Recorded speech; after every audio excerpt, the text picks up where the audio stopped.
Hey everybody, Jim Sammons here from the Kayak Fishing Show. This week on Kayak Fishing Tales, we're going to bring you another of our Facebook Live shows. And this week we've got my good friend Patrick Sebile. We're going to talk all about his history and his new lure company and some of the new stuff he's got coming out. I hope you'll enjoy this video. Stick around.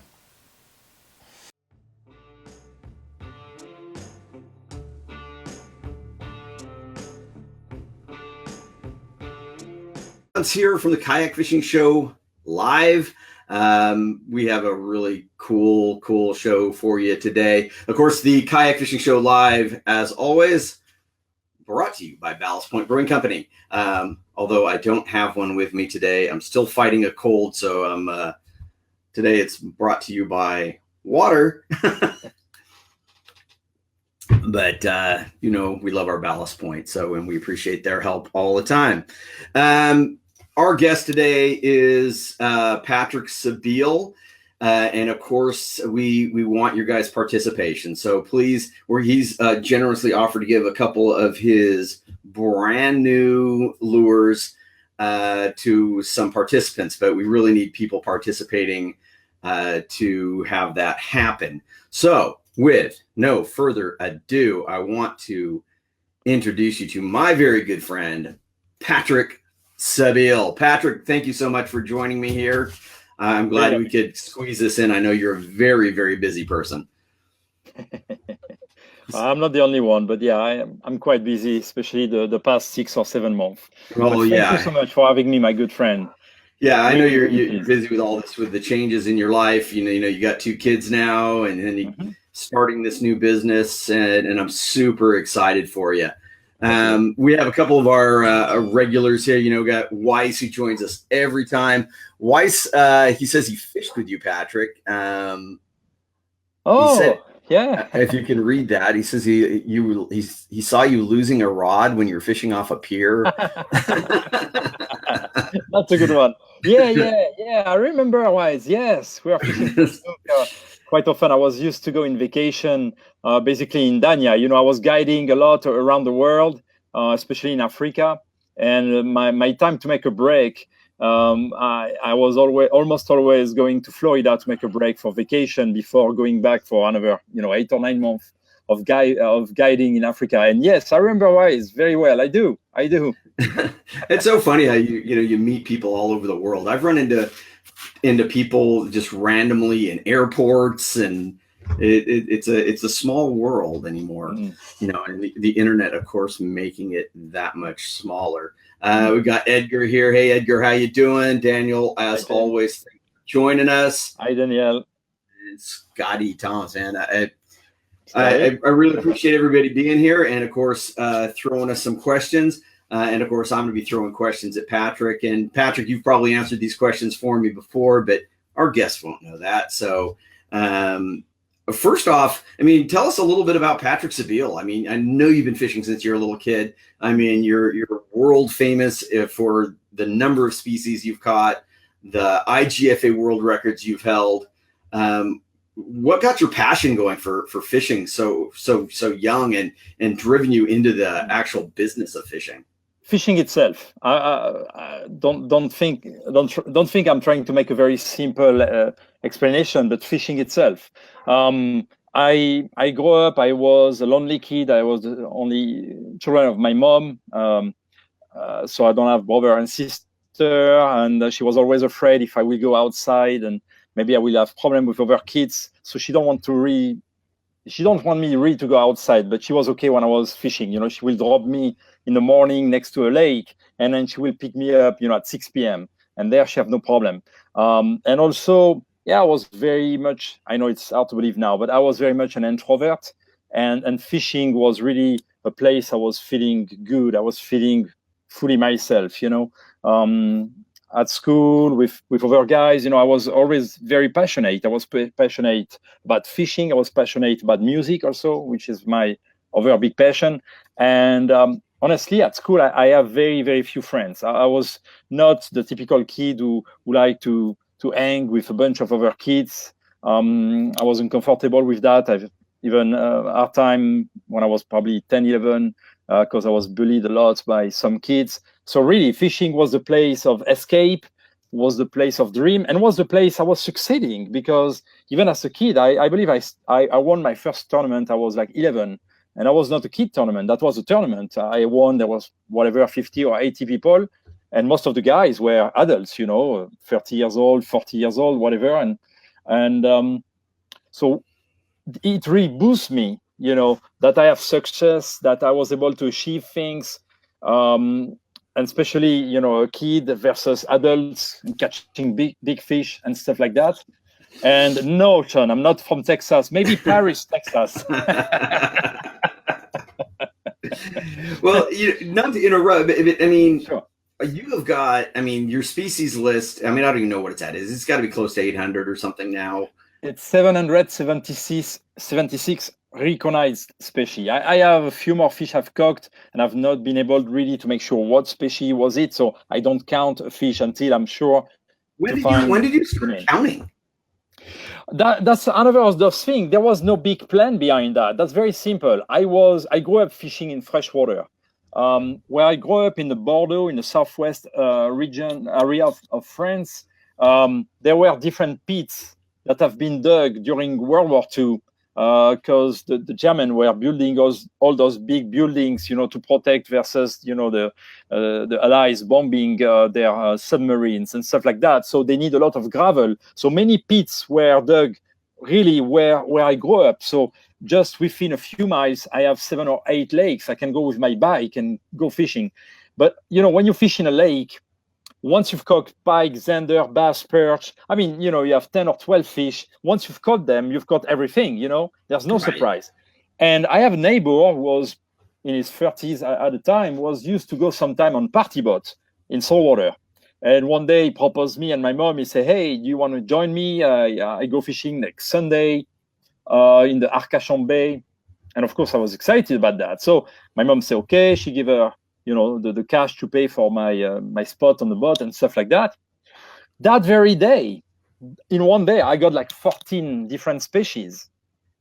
And I was, whatever, I was 12 years old, something like that. So I got, that blew my mind that there were so many different other fish, and just one day I probably caught as many or maybe even more fish than I've caught before that, since I was 4 or 5 years old, since I was fishing. And I simply decided, hey, I'm going to write, every time I catch a new fish, I'm going to write the name, the species. And really, that was it. There was no goal, and there's still no goal of targeting a number, whatever. I'm just curious. I get excited when I catch a new fish. It can be 3-inch long. It can be 300 pounds. As a species one. Doesn't matter the size. Now, I love catching big fish, of course. That's a different topic. But in terms of species, yeah, that excites me. And I've been fortunate enough that I've been able to mold my life into the fishing business, especially as a guide. I was guiding, I was writing for a number of magazines. So thanks to that, I've been able to fish in 64 countries. And of course, the more place you go, well, the more chance you have to find other species you never caught before and to catch them.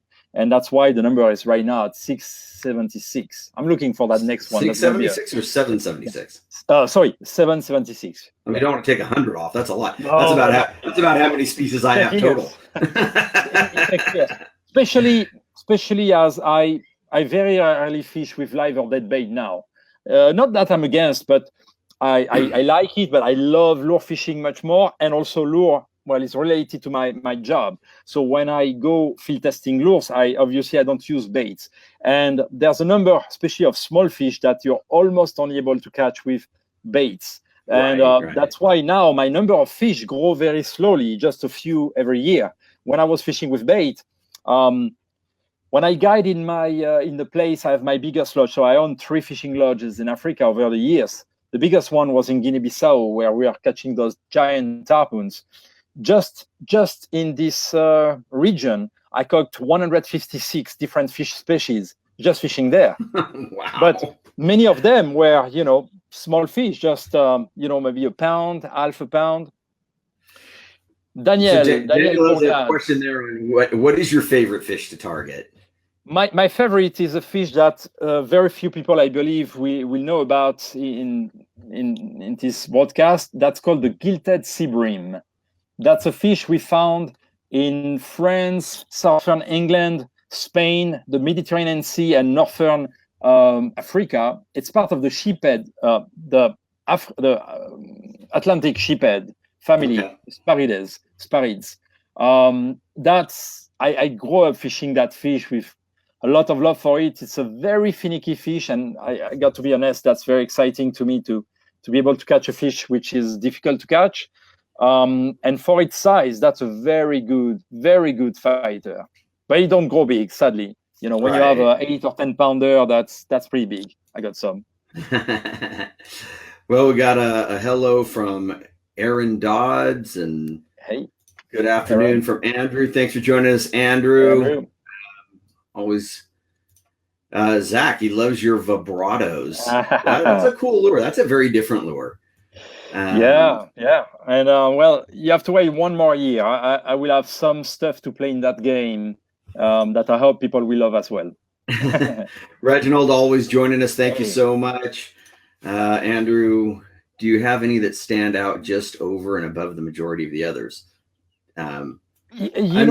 I guess you speak of fish species in particular, right? Yeah, or maybe one of your most memorable catches. Oh, that's a hard question. I face it here and there, and I've always hard time to answer it. The reason being very simple. I think before I really started to travel a lot, that was much more easier for me to say, oh, that very catch.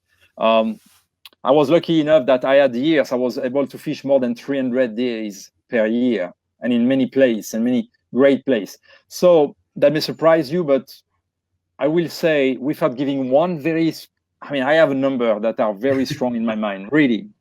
But I still got more excitement fishing of some fish of when I was a kid. Like when I'm going to give you one that has a very, very, a very big print on me. This is my first very big pike. I think I was 13 or 14 years old. And what happened very simply, at that time, my biggest pike was maybe only 5-6 pounds, okay? And I was fishing in a place in a lake that's called Parentis, where there's a very little stream that reaches the lake, and there are lily pads and stuff like that. And I was used to fish on that spot. I was able to catch some shiners and perch. Sometime, yeah, I guess I'm a bit passionate. Some people say that. I don't know if it's true, but I heard that a number of times. So maybe you're right, Sean. And that's why I like to hang out with you, because it's always so entertaining. But yeah, continue with your story. Yeah. So I was fishing on that spot, and I noticed sometimes the shiners were jumping, and I was thinking, hey, maybe that's a pike. And I didn't have with me a big rod, but that evening when I was in the camping site, there was our neighbor who was used to fish for, surf fishing, and he have some bigger rods than I have. And I asked him if he can let me use one of his rods the next day. And he said, yeah, sure, take it. So I took that. And that next morning, I start to fish, and there was like no bite. And then I have a 1 pound perch, which I put in my live well. I mean, not live well, we have a net to keep them alive. And I wait, and I got no other bait. So I end up to decide to hook this perch on the hook, just so at least the line can be in the water. But I honestly, I didn't believe. I did that just because I hated to have this big rod with the hook outside of the water. I just like to have the hook in the water. But I really believed that 1 pound perch was way too big. So I hooked that perch, throw it in the water, leave it there. And there was still no bites. So I took my light spinning rod, and I went walking, a bit around, looking if I can catch something else on a light tackle lure. And when I came back, the float was not anymore on the spot where I threw it. But because the perch was that big, I was thinking that was the perch who swam away, maybe 20, 30 yards away. So I took the rod, and I start to crank that rod. And when I feel the contact, it was hard, but there were lily pads. So I was thinking the perch I've tangled the line with the lily pads. So I shake the rod, to get the perch out of the lily pads, and suddenly I got like a hammer hit in the rod. I went boom, and that thing jumped, and suddenly I saw a giant pike, and that pike was at the end of my line. He basically swallowed that perch. And it's really hard, and I hope all of you listeners know what I'm talking about. When the emotion was so big, the experience was so incredible, you cannot find words to really describe it. You just can say it was incredible, but you wish you have words that do not exist to explain what was the feeling. I always talk to people about that. It's kind of like the people that don't fish don't understand. To me, it's like getting that hit on the line. It's like an electrical charge goes up the line, through the rod, into your hands, and it just lights you up, but people who don't fish just don't get it. They don't understand it. But for us that are passionate about it, I mean, like say, I was telling people about our trip to the Bahamas a couple of weeks ago. We got into a bite of little mangrove snapper, but it was every cast on the stick shad.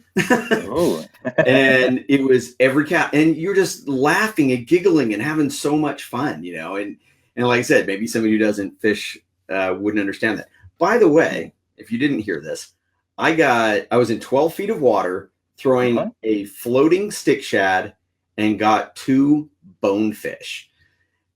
And everybody else on the trip was like, no, that doesn't happen. That just doesn't happen. You have to be fly fishing. You got to be down at the bottom and everything. And on the surface, 2 bonefish, back-to-back casts. Very interesting. Isn't that crazy? It is.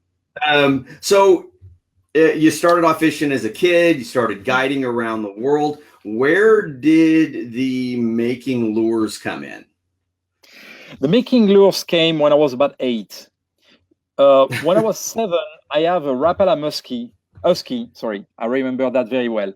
I had the idea just to cut a little bit the bill, the lip, just to see if I can have a different action. I was just a bit curious. I remember that, but it's not really designing. I was just curious. I cut the lip, changed a little bit the action. That was it. Got probably a teeny pike or 2. But when I was 8, and that one is one of those clear memory that stick to you and to your life, like probably forever. There was one of those pits, one of those lakes nearby my mom's house that was very clear. There were, springs on the bottom. The water was crystal clear. And there was one tree that was in the water. And I can see big perch. I mean, here in North America, we have the yellow perch. But the yellow perch don't grow as big as the white perch there are in Europe. It's very similar fish. Even the Latin name is almost the same. Very close, very similar fish. But for some reason, those in Europe are able to grow larger, and also they eat on top water, which is fantastic. And I was seeing those perch into the trees, into the branches. And at the time in France, there was very, very little for lure fishing. There was some rapalas, there were Mepps inline spinners, and that was basically it. So the big thing was bait fishing. So you can't cast, a swimming minnow with 2 treble hooks. You can cast an inline spinner into the branches. At the time, we knew nothing about flipping jigs or spinner baits, nothing. So I was watching those perch, and I can't reach them. Once in a while, one will go outside of the branch and bite my lure. But most of the time, thanks to such a clear water, I was able to see the fish inside. But what can I do? And that's how I got the idea by myself to make a jig. So I took a piece of lead, that I was using for a float. I scratched it a little bit so it was shiny. I put a hook, and I attached that with a piece of, I remember very well, what you call that? It's laiton. It's a piece of wire. It's metallic. Okay, I don't want to. Anyway, a piece of wire, copper, kind of copper wire. Right. And the funny piece was to make some more movement to this lure. I took my mom. I have gloves to clean the dishes and stuff like that. Mappa gloves. That's Mappa is a brand, and they were pink. And I cut a triangle into the glove Of course, I didn't want her to see that. And I tied this on the hook to give more movement. And with that very simple, very basic little jig, I have a 5 yards long rod, and I drop very gently that jig in between the branches. So it was not swimming right or left. It was going straight up and down. And I remember I didn't felt the bite. I saw the white of the mouth of the perch. And when I saw that white flash, I was pretty sure that the fish swallowed my bait. I set the hook and the fish was in. And that's funny because I have a teeny round reel on this 5-meter pole.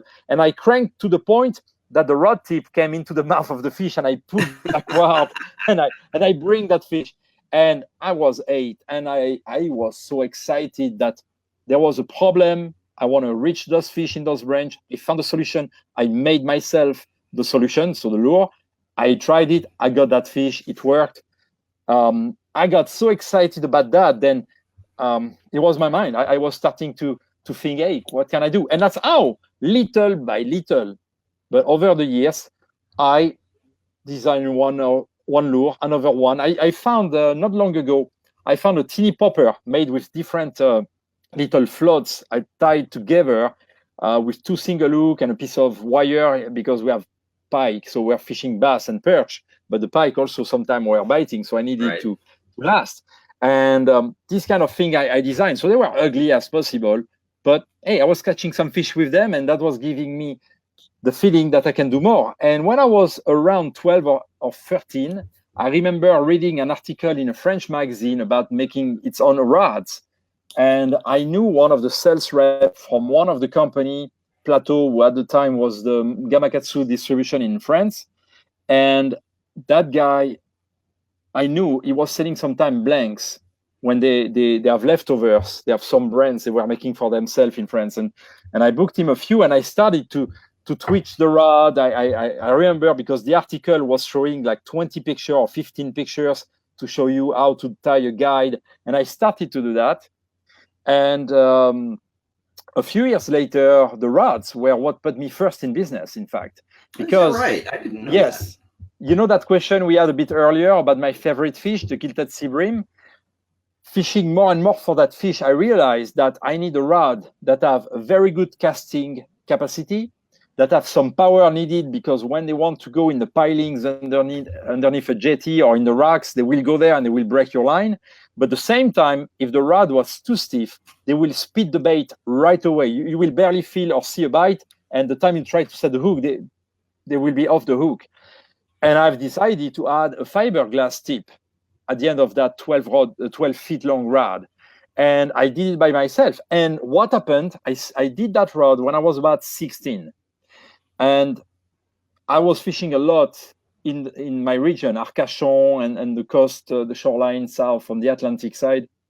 And truly, that was helping me to catch more gilded sea bream, to the point that people were seeing me catching big fish. I made my first front cover of a magazine. I was 16 years old. So, I was winning tournament.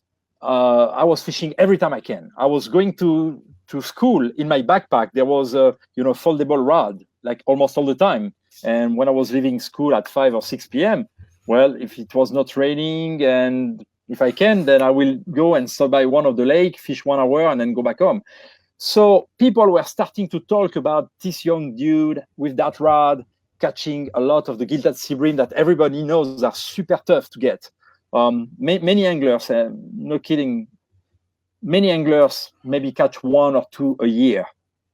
My best season, and I have to talk of season because in my region where I'm from, they're only on the shoreline 4 or 5 months a year, not the entire year. My best season, I got 347. Wow. I did my first TV show. I was 17 or 18. When I did my first TV show, there's about 30 people on the pier. Nobody got one. And I catch like 25 or 26, including a trophy fish. And it's all on tape. And nobody caught one, not one.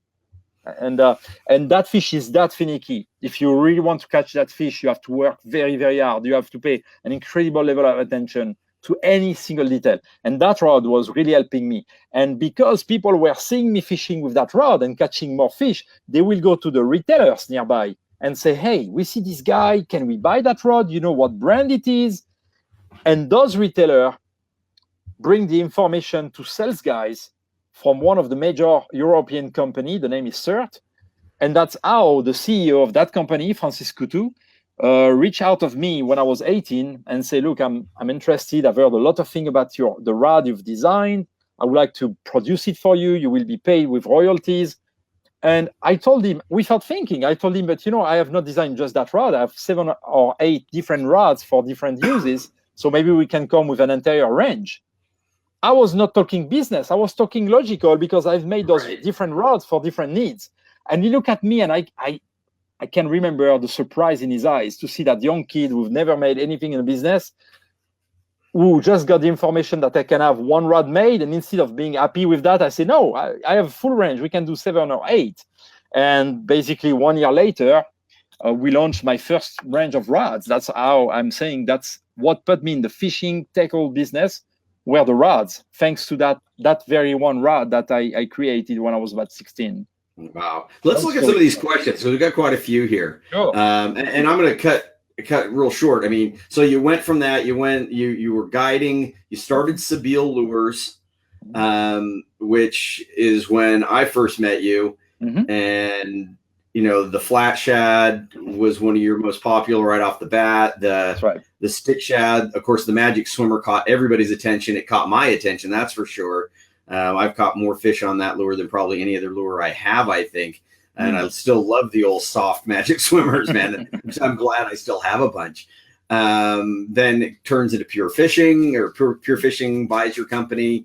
We know where that all went. And now turn the page. Here you are, Band of Anglers, and Oceanborn is Band of Anglers is the parent company. Oceanborn would be the line of saltwater lures, correct? Dedicated, yes. Mm-hmm. But you're also, and I just saw it today, that you are also going to start doing rods as well under the Band of Anglers, which I'm really excited about. For people who want to see a limited range, you said you just put up this website very temporarily, just so you could show off a few of the lures. So here's the link if anybody wants to see those lures. But, like I said, I was very privileged to have the opportunity to fish some of these in prototype form. You're the first ever. Besides me, you were the first ever. Yeah, we got some good fish on them as well while you were sick and we were out fishing. So anyway, I just want to jump to a couple of these questions and we can jump back into more stories, because otherwise I could listen to you, Todd. We'll be here for 3 hours telling fishing stories. Here's a question from Potty Mullet. From go to woe, on average, how long does a lure take to come into being? What kind of things do you have to tweak? Okay, so there's not one accurate answer. A lure like the flat shad that Jim mentioned just a few minutes ago, that lure took me, I'm not kidding, to make the drawing, it took me probably 3-4 minutes. To make the mold, a couple of hours. To make the setting, another 2 or 3 hours, and the lure was done. That's the shortest ever that happened to me. On the other hand, the lure that took me the longest time was the Undo spoon. That's a spoon that don't spin, that don't twist the line. This one required me to do like 120 prototypes, and I've been working on it for altogether from the day I had the idea to the day the lure was finalized. There was probably a year and a half or something like that. Average will be, from drawing to a very final product, average will be 3 or 4 months.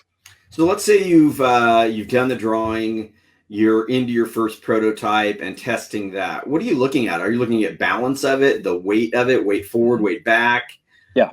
So there's in the tweaking of a lure, there's a number of things that are important.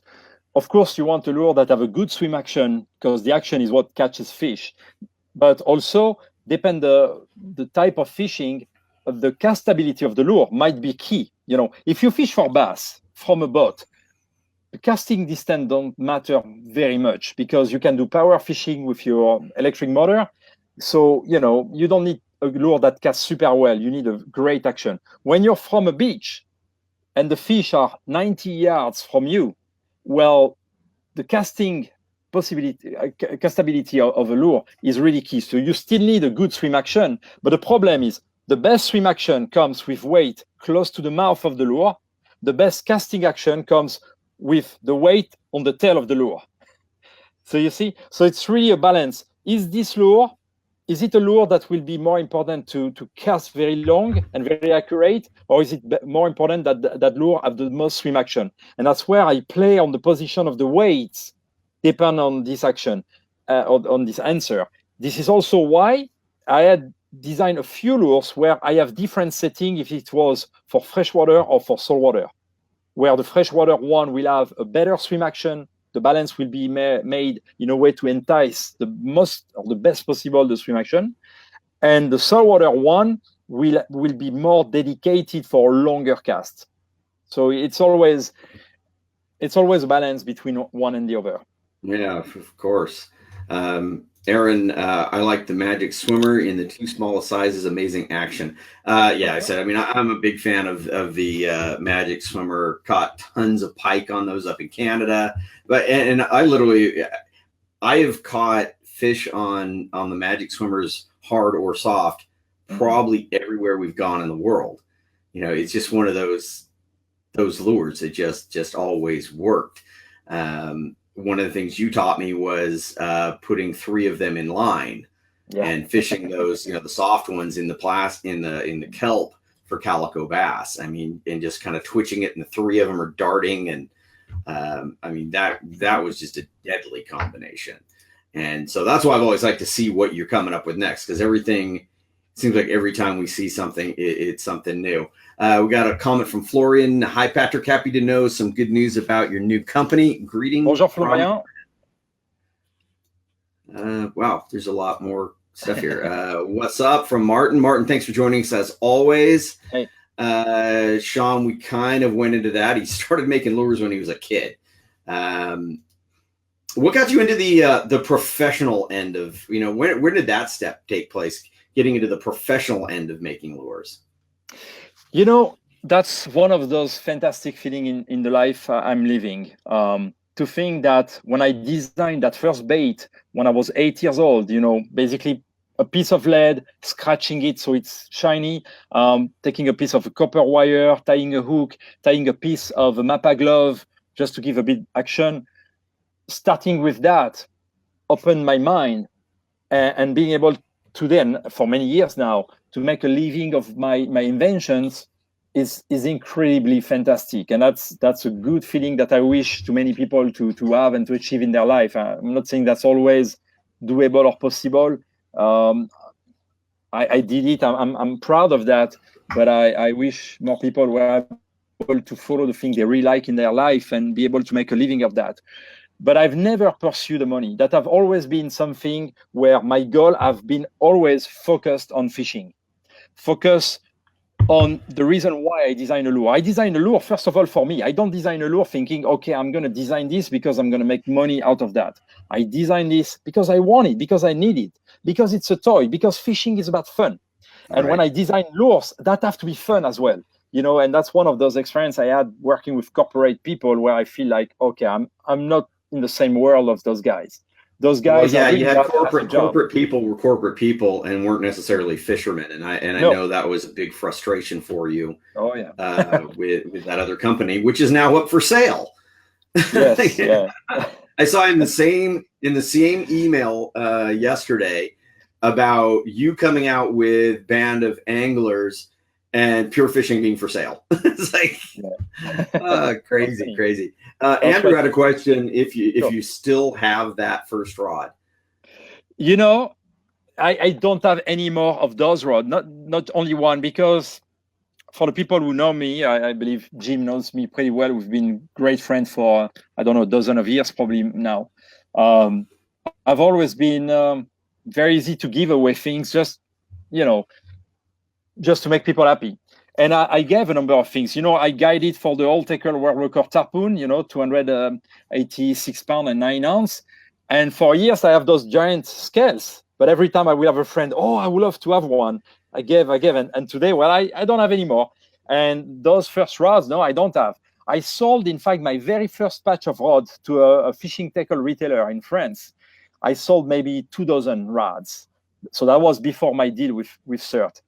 And of course I signed them. I was 16, but I have no problem to sign my rod. I was like, that's my creation. I was not just buying a blank, putting guides and sell it. I was really cutting the tip, adding the fiberglass and stuff like that. So no, I don't have any more. And sometimes I'm sad of it, especially now I have kids, and I wish that they will grow up and I will be able one day to say, look, that's one of the first rods I designed when I was 16 years old or 13 years old. But no, I don't. But some people have in France, I guess. Maybe it's sleeping somewhere in a garage, or if indeed into a trash bin. I don't know. So Gianfranco, maybe you understand that question because I don't. What do you think of the Cajun Thunder? I'm sorry, Gianfranco, but if you can explain, I'm not sure what is the Cajun Thunder. Here's a question you probably can. I would say you probably can answer it, but maybe you can't. What's your favorite lure to use? I've said over and over, I love the Magic Swimmer, and of your lures, it was always the Magic Swimmer or the Stick Shad. I love the Stick Shad. Yeah, many people got confused, I think. And one thing, I was using a lot the Stick Shad, not because I like it more, just because it was much more versatile. So it's not exactly the answer to your question. My favorite lure to use, I cannot say in total honesty, I have one lure that is my favorite. No, I cannot give that answer because it will be untrue. What I can say, there's a range of bait I love from the baits I created, but also from lures from other companies. The Super Spook. I've always loved the Super Spook. That's a fantastic topwater bait. And it's not because it's not mine that I will disregard it and not appreciate it. Now I've made my own topwater, so obviously I fish my own. But I love some other baits as well that I felt were really great. So it's no, I cannot say. I have a number of baits. What matters to me, what really matters to me, is to find the right bait in a given situation. And then that bait is my favorite then, because I ended up finding that's the right one that gives me the best chance to succeed and have fun. And if it's top water, better. Yeah, I love the top water, but that's a very easy answer. I believe almost everybody have. But closely behind, I love the very finesse fishing. Very finesse fishing. When you fish 20, 30 feet deep with a very light line, very lightweight, you barely move your lure, and you have those kind of fish who make a finicky, very teeny bite. Let me tell you, one of the prototype I'm working on right now, that's called the dart spin. Okay, that's the first you heard. Anybody? Just a group of my friends are aware of that. So the dart spin. So all listeners, do not tell anyone. But I'm opening it for you guys. The dart spin is a mix of a soft plastic with a blade. I had an idea of this many years ago when I was the lure designer for Mepps and Mr. Twister. And at the time, the CEO, the French CEO, didn't want me to realize the lure I have the idea of, because he didn't want to mix two brands, Mepps and Mr. Twister. So I quit that. I didn't develop that lure. I made a few prototypes. I didn't want anywhere further, but I was always keeping that in mind. And a few years ago, just for me, because I work, but even when I don't work, sometimes I do design because I love it, because that's one of my big passion in life. And I work on a body, and I tried that, and I was very happy with this. And I was like, someday. And I decided to really work out this bait now. And I just came back from a trip, basically less than a week ago. And I have my final prototypes. And I cannot show them to you. Was that what I was using? You can see. No, you cannot see those. Oh, yeah, that's right. You're part of that very little group of friends. Okay, so yeah, I caught 5 different species on that. Yep. Just when I was visiting you. So yeah, that's a fantastic setup. So I understand why you can't show it at this point. Yeah, not right now. But you see, so I came back from Asia basically Monday, And I spent the afternoon, I play with my twins. I was very happy to see them after, 12 days on the road on the other side of the planet and stuff like that. But in the evening, I was like, okay, I need to drop a line. I need to go, fishing a bit and bringing this thing, in the water. And I find that situation, I was fishing in a hole that was a bit deep, and I have to work super slowly that lure, the dart spin, on a light jig head, like I think it was a quarter or maybe 3/8. And I got a very light bite, really, just a little, just feel a little stop in your line. And I set the hook. Well, that little stop was not a little fish. That was a 41.5-inch snook.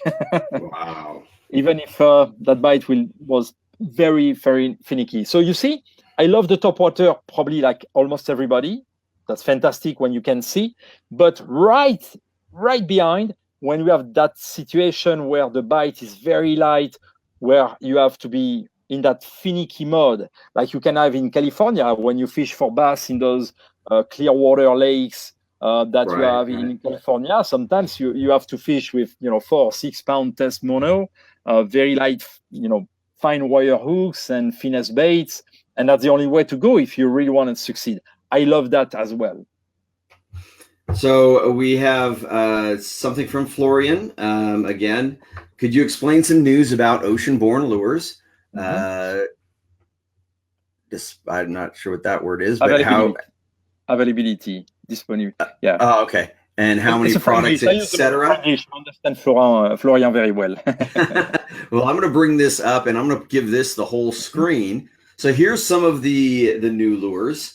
And there is more. This was just some that you had on the website, as he was telling us before. He put up a few so he could show to some retailers.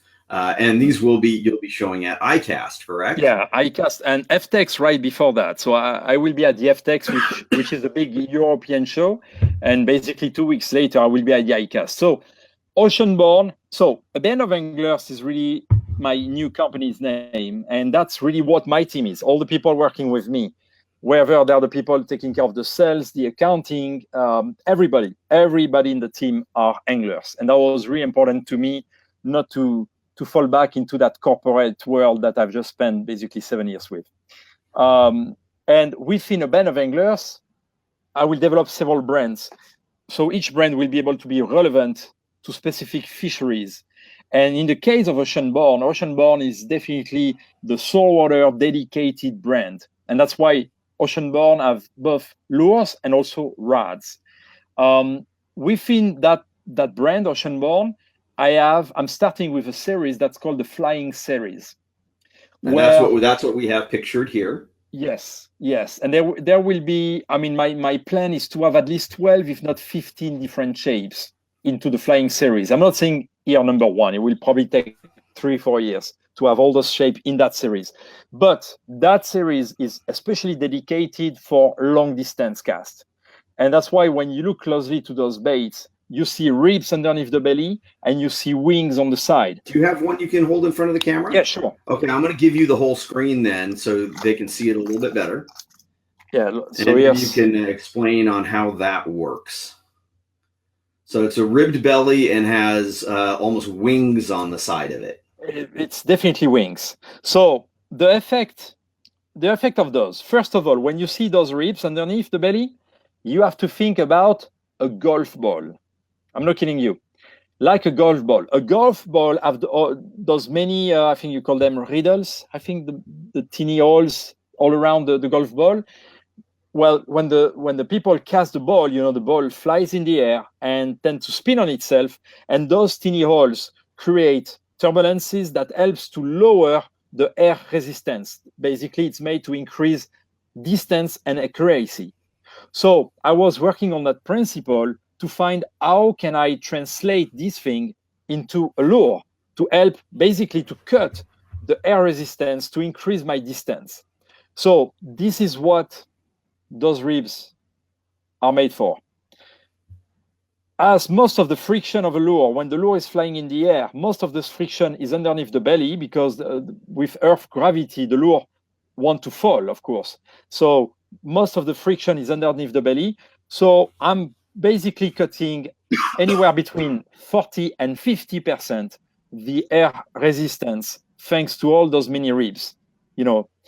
That's the first thing. The second thing is the wings, the side wings themselves. So you can see, so different models have different shape of wings and different length, but on that one, that's a pencil, that's called a flying pencil. The flying pencil, you can see you have about 2/3 of the length of the lure that have, that long wing. So the wing have a little angle at the end. I don't know if we see very well on camera. We'll try to show the best. Yeah, it's kind of tilted up, yeah. Yeah, a little bit. So when you cast, you have, obviously, a lure flies in the air very fast. So this gives lift when the lure goes backward. That means when the lure is on its way to the water. Now, those two things goes together for those increased cast. Once it reaches the water, the riddles helps to create a lot of turbulence in the water, making a stronger signal in the water. But very important is those wings help to give more lift on the water. And thanks to that lift, when you go with the sinking and the SLD, which means super long distance models, I was able to put much more weight into those lures than on typical lure of the same shape and length. So if you have the same lure, a conventional, there's a number of pencil popper out there. Let's say you have the Surface Cruiser from Yosri. That's a good one. For a long time, I've been fishing with that. Good lure. But if you put more weight in it to make it a sinking, at one point, if you reel in, the lure will stay underneath the surface. Well, the wings here give that extra lift. So I'm able to put more weight. And as you know, more weight means also more power to cast. That also helps to make a longer distance cast. But when you retrieve, the wings still keep it on the top. And also the wings help to create a great swim action, especially on the sinking and on the SLD. When you have the floating, if you want to do walking the dog, well, the lift that's on the side helps to give a great walk the dog action, both on this one, which is the pencil, and also on the popper. You can see here on the picture on the screen also. Both of them, as a floater, do a very good job in walking the dog. The floaters cast a bit better than other floating similar lures, but it doesn't make a huge difference. But when you go in the sinking, and especially in the SLD, when I compare the SLD with similar lure, similar length, I'm talking about 35 yards longer cast, 35 yards. Now it's a true game changer. When the fish are very far away from you, well, you can reach the fish that everybody else won't be able to reach. And as in terms of swim action, those wings on the side, and I will give you the speech now because you witnessed that when I was developing my prototypes. When I have that steady retrieve on the sinking or the SLD, now those baits swim like swim baits. So the sinking swim very slow. So if, for example, you want to fish, that's an example, striped bass, nighttime striped bass, you want to be able to have a very, very, very slow retrieve and have swim action. Well, the sinking does that.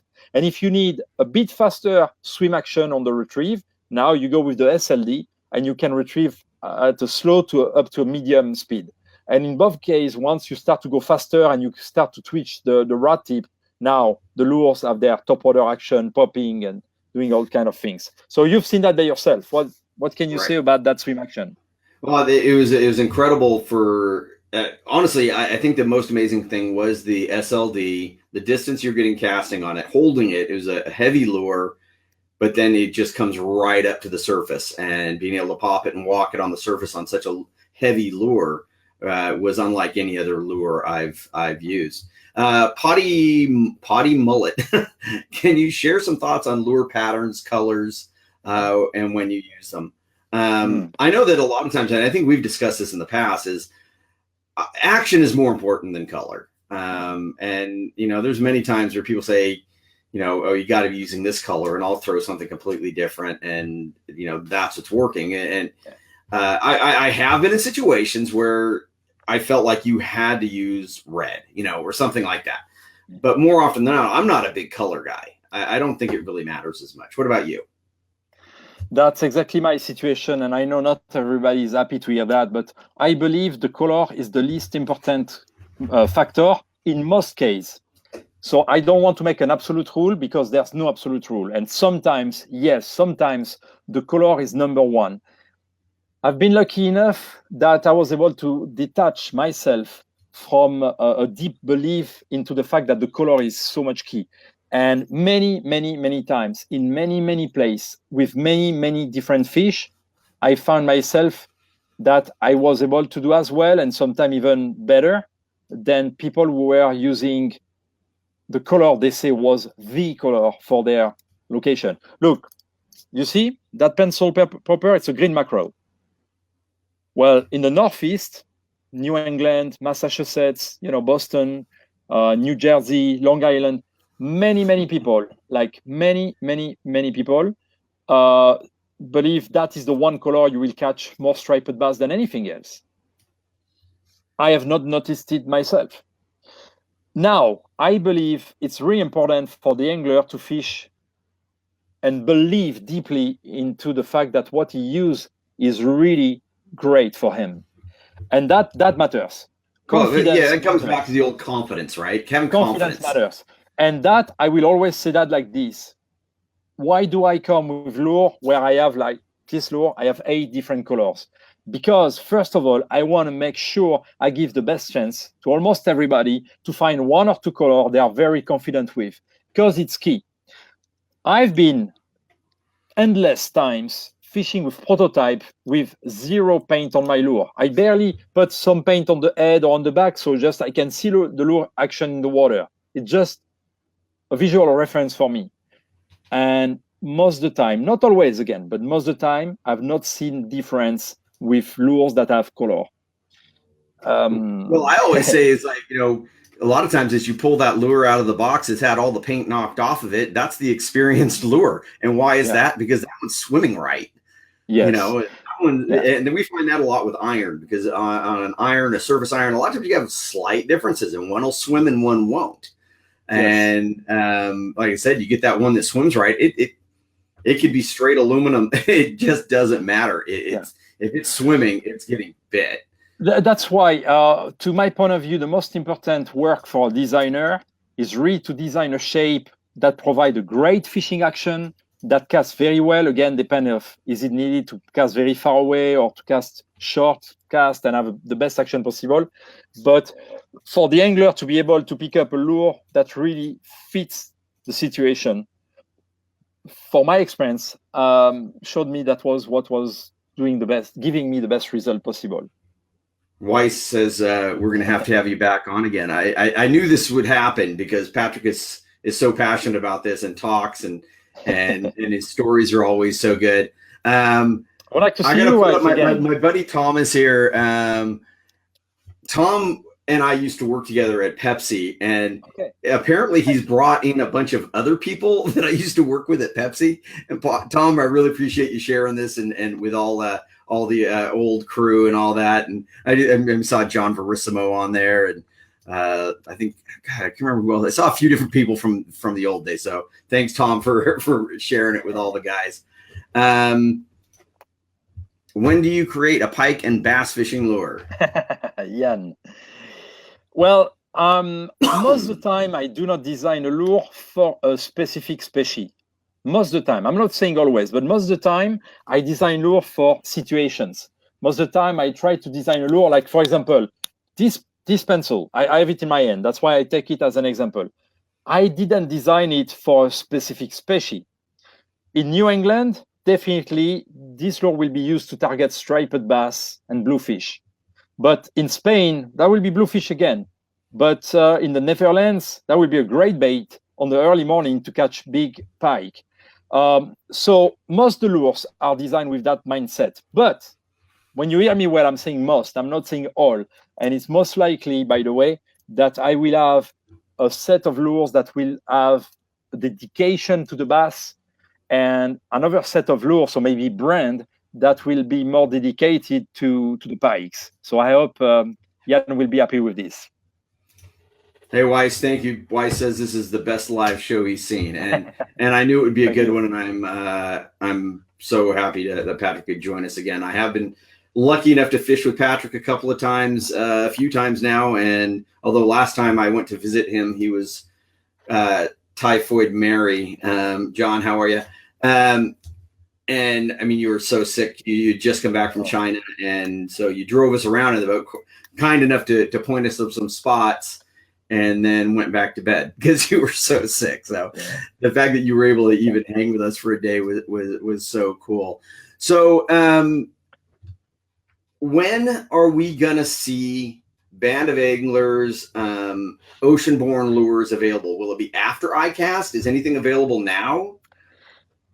At the moment we're talking, I have my first batch of lure. I didn't tell you that. I was keeping that as a little surprise. I have my first batch of lures. That's a limited supply. There's about 5,000 baits that are on their way, and they will be landing. I got the email this morning. They will be landing in Orlando on Monday. So this means we will start to deliver those to retailers that places orders and are waiting, some of them for a couple of months now. We will start to deliver, I will say, most likely by the end of next week. And hopefully at the same time, our new website that we have the designer working on for like a month now, our new website should be ready and live between 1 and 2 weeks from now. Well, when that's ready, let me know, and we'll make sure that we share it on our page so everybody can find it and see the new stuff. But you will be at ICAST. I saw you have a nice size booth. So obviously you're going to have plenty to show there. Obviously you're keeping a lid on some of that because it's always good to, you get good publicity when you're releasing it at the show. I guess at the other show as well before that. So, I mean, I'm excited for you, and it's great to see you back in the game after all the frustrations with pure fishing. Has it kind of reignited your fire? It certainly seems to. Just got you all excited about all this again. Yeah, I was falling asleep the past 7 years working at Pure Fishing. I was a lot frustrated, and you and the other good friend of mine who knows me well know that was not the best and easiest time in my life. And maybe I have to say that joining Pure Fishing was probably the biggest ever mistake I made in my entire life and career. But nothing is black or white. And that's because I went and worked for Pure Fishing. That's because of that I ended up meeting the lady who turned to be my wife, and that's why I have my kids now. So if it was to redo, I will redo it just because my kids, of course, which is the best. Which they're great in my life. I know. I got to see them while we were messing around setting this thing up today.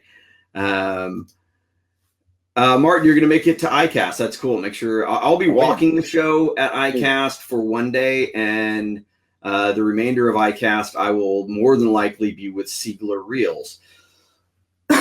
Oh, excuse me.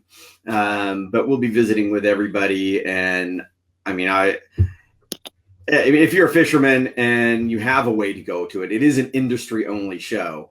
But if you're a fisherman, it's like no other. I mean, you can spend I never get enough time to walk the entire show. There's just so much to see. And quite honestly, every year at ICAST, when I try to hook up with Patrick, it's almost impossible because he is so popular.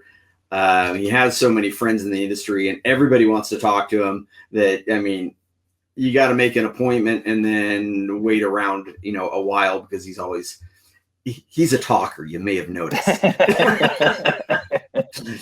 Invite Patrick to dinner and ask him one question, and then you can just sit back and finish eating. Yeah, I got to be honest. That's very true. but the tagline of A Band of Angler. I don't know if you can see it here. It's a bit small, but well, let me give you the solo so people can see that. Band of Angler. I cannot see that. It says authentic, passionate, real. This is the tagline of A Band of Anglers.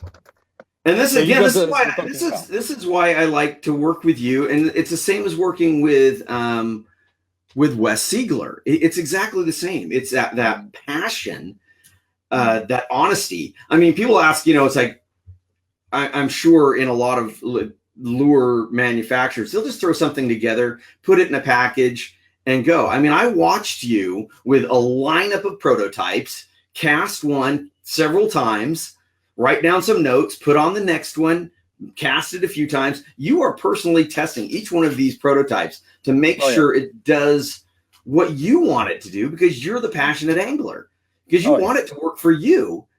Yeah. And if it works for you, it's going to work for the public. And that's what that's why I love working with you on this stuff. Yeah, I mean, that's the full truth about the way I work. And thank you, Florent. I mean, I work hard, but not because I want to work hard. I just do what I think I need to do. And to me, being in this industry now for a very long time, having the chance to meet almost every designer out there, I ended up by being disappointed, because I find that, and I'm not kidding, I'm not trying to trash, I'm very honest in what I'm saying. I found that maybe only 10% or less of the designers that are in the industry are really fishermen, anglers, designers. I find the vast majority of the guys that design products from the big companies, in fact, are just designers coming fresh from school. Many of them, I've been working with some of them, so I'm not kidding you, I'm telling the truth. Many of them don't have nothing to do with fishing. It's just a job. So how can you expect some people like this making really great lures? They don't have, not simply the passion, they don't have the background, but because they work for major brands that are established. Big brands that are established today are typically brands that got established because the guy who created it, take Berkeley. Berkeley have been created by a great fishing inventor, a guy who did fantastic things. And that's why that brand grows and grows. But now, once you have this one or other one, big brand established for 60, 80 years, they sell no matter what, because the name is out there. It's marketing and it's business purely driven. I'm not saying the product are bad, but you don't expect that the product have spent hundreds of hours in the fishing place to catch fish and to have all those very, very teeny tweak that makes the huge difference between a regular swimming lure and a great catching lure. Right. Patrick, this hour has absolutely flown by. I know you need to get back to work and get back to those kids. And please give my best to Lucy and the kids.